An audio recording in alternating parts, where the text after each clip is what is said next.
Okay, so you've been working on this since May, I guess, right? We found out about this in...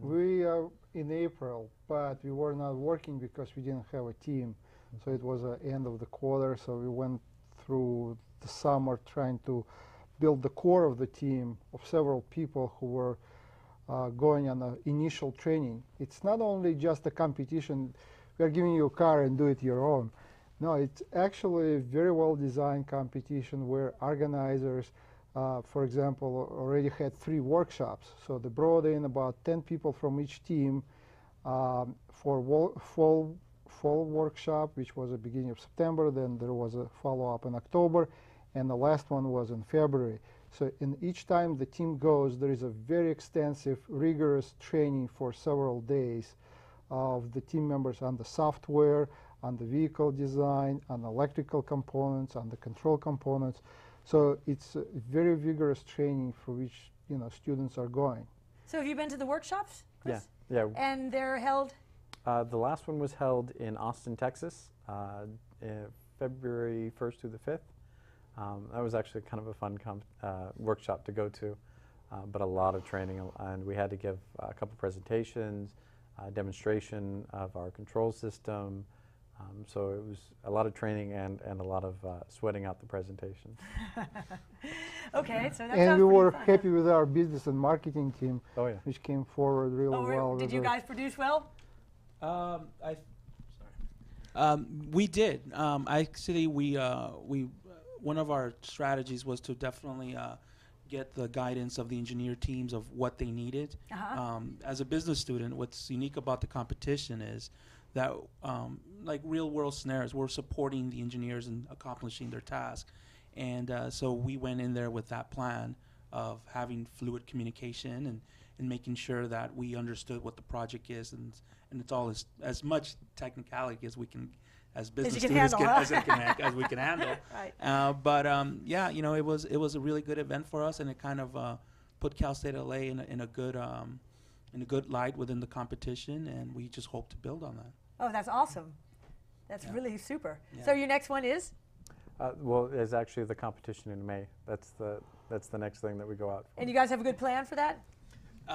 Well, it's in the building stages, and everything. It's we have to plan, and I've come to realize that we have to have everything detailed out, and our business team, we have Kara and Matt does the marketing, Kara does the business. So it's not just myself doing, and Kara could probably speak a little more in detail of what the outreach is and what we have planned. Talk to us, Kara. So for like the thing that we have coming up in May, we've started sort of planning, like we have to build this booth basically, and we have to find out what are like the specs, like how much space do we have to work with, like what exactly do we need to have to be able to talk to the people that are coming, do we want to have handouts, and it's just sort of planning all that stuff. Do you have a budget? Yeah, we do have a budget, and we're obviously like that's just constantly being built upon and expanded as we find out more and more of what we need, and everybody comes up with ideas on how to make it better. And but yeah, so we're still in the planning of building that booth and getting it ready to go. So it has to be flashy and it has to look good, right? Of course, yeah, absolutely. And like we need materials to like give out to people, so we are just planning all that stuff and putting it together, and hoping to work with the engineering department to get as much information as we possibly can, and then make it more accessible to people and make it a little more understandable and interesting and stuff like that. Neat. Let's hear about the marketing strategy a little bit. So far our marketing strategy, a lot of the program is not just the building of the competition, but the outreach to the kids and getting them interested in the technology and the science aspect. So we go to the schools, and we have a plan in the future to outreach to the kids. So my job is going to be coming up with some creative ideas for the kids, because sometimes it's hard to get their attention. So since I'm the marketer, I come up with the creativeness and catch their attention. And also within the community, I go to the events and I talk to various decision makers and companies involved in green technologies. And how are they involved in this? Well, some of them, one guy I met, he had like a yellow book or yellow pages of all green companies, Another guy had a sustainable company, was a vice president, and he just knew everything and anything about green technology because, like, for instance, we want to reduce our carbon footprint with EcoCar. And I drive a motorcycle, and I thought I was doing my part. And he actually told me that I have a bigger carbon footprint than a car. How so? Just the emissions on my motorcycle is more toxic to the environment than everyone thinks. It just gets better gas mileage, but that doesn't mean it's less toxic. It gets way better gas mileage, doesn't it? Well, you know, actually, compared to the hybrid car, I think a hybrid car gets better gas mileage in comparison because I only get about 30 miles to the gallon. So I don't know what we're hoping to get with EcoCar. Yeah, we're still designing that out right now on what our final mileage will be. Well, it also depends what driver's driving pattern is, right? It is established through research that on average a person drives no more than 40 miles per day to work and back, and it's a rather exception to drive more. So a lot of electric and hybrid cars are shooting for that For a sweet 40 mile, yeah, so that it will actually encompass most of the people in the United States where they're driving.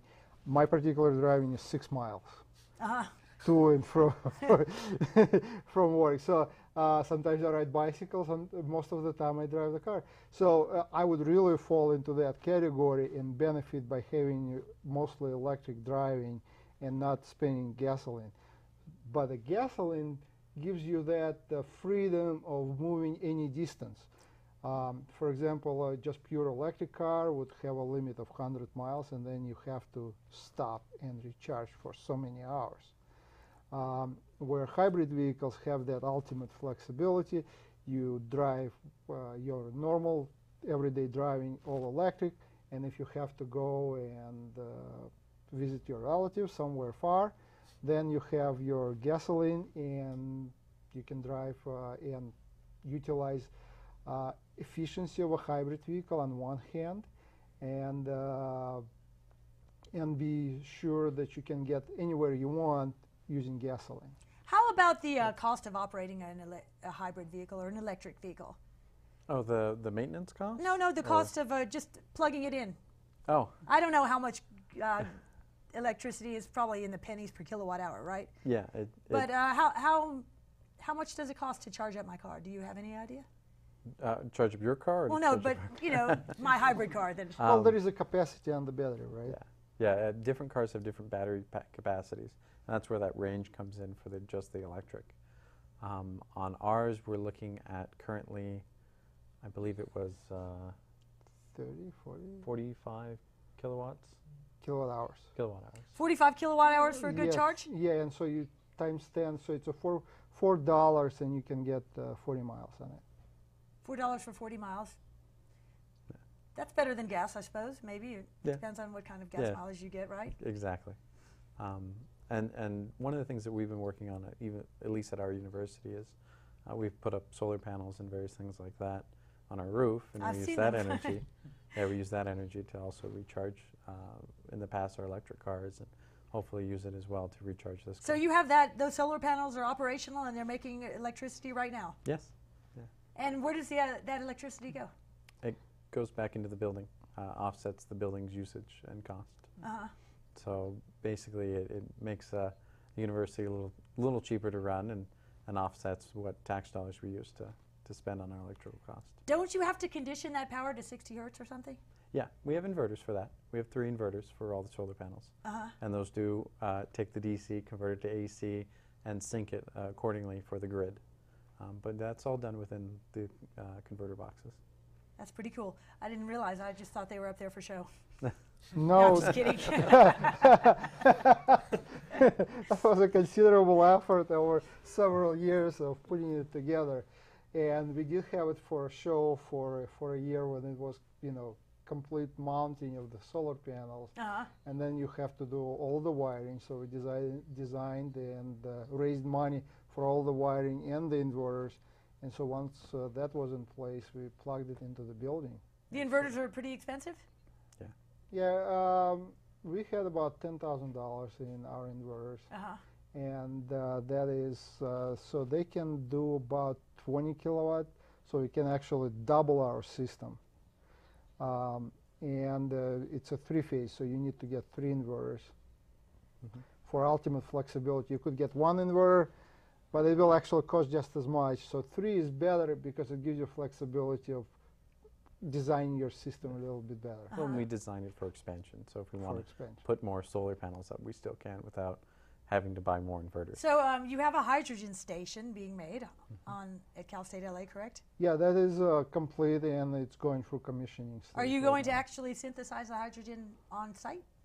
Yeah, we are generating hydrogen on site through electrolysis. With the solar panels? It actually takes far more than the solar panels we have right now, yes. It will take a little bit more than that. That's pretty exciting. When will that be open? Well, we are opening right now, so next few months it will be open. There are a few checklist items we have to go, but overall it's built and working. That's pretty much the only one in the area, right? Yeah, it actually will serve LA. Oh, that's neat. Yeah, and the closest station is in Burbank, and then there are some stations down south, and there are some stations by the coast, but pretty much you can draw a 10-mile circle around. So there's what, Mercedes and Toyota, Honda have hybrid or have Honda, hydrogen cars Hyundai. available? Yeah, GM has a few. General Motors, yeah. Well, getting back to your car, so you've got I'm sorry. No, it's important. The alternative market alternative transportation market is important to Southern California. Yeah. And actually having these companies and Daimler, Mercedes-Benz, and Honda, and Toyota, they're all designing hybrid and fuel cell cars, and that's our goal of the competition, that the students who will graduate from our competition will be able to find employment locally in all those R&D activities, research and development activities. Because no one wants to leave Southern California. Right, well, it's too nice here. Huh? Right, and so we are actually competing against those students in other states, but now our companies here will have a choice. So you were talking, okay, so we got to wrap it up soon, but you were talking earlier about your total carbon footprint, and I want to touch on that a bit, of being less than most other cars. Well, Can you talk about that, yeah, please? that's kind of the point of the hybrid, is to really decrease your carbon footprint overall. The total from the mining, you mean, like Yeah. of the metals and everything. Now, Yeah. you said you did some calculations, and Yeah. tell me about that before we wrap it up. Well, Argonne National Labs provide us with a lot of information on the fuels and all of that. And we have a really wonderful software called Autonomy that allows us to simulate that, and we use that as our design tool in picking which components and how we set it up and that sort. So it's definitely been something from the very beginning that we've been looking at, and we keep reevaluating that because we do change things in our design. And you keep getting better and better? Yeah, we keep getting better and better. So what do you think your chances are in this competition? Pretty good? I think pretty good. I mean, we've been successful in a lot of our other competitions through our university. And have you been involved in any other personally, Chris? Yes, I've been part of a lot of the SAE competitions, our SAE Super Mileage competition, our SAE Formula competition, and we've come home with trophies with those as well. Beautiful. So. Now we only have a few more minutes, so we've got to wrap it up. So I just wanted to, do you have anything to suggest for future engineers or anyone who wants to get involved in something like this?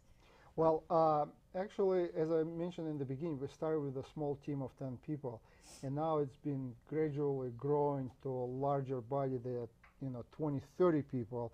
And I actually would like to thank Hector and his team for, going out and promoting and marketing our competition among engineering students. It's a large engineering school, so we needed to get the word out to seek out those best engineering students, best technology students, and the students who have the commitment and leadership to work on that team. It's a lot of commitment. Mm-hmm. Okay. So I wish you guys the best of luck anyway. Thank you for coming on our show. Thank you. And best of luck, and we hope we'll be hearing from you in the future. And we are very happy to share with the community what we are doing. And do you have a website that anyone could find out about your work? Chris? Yeah, it's www.calsalia.edu/EcoCAR2. Okay, thank you so much. Thank you for coming on. Thank you. All right, thank you. Thank you, guys. So it's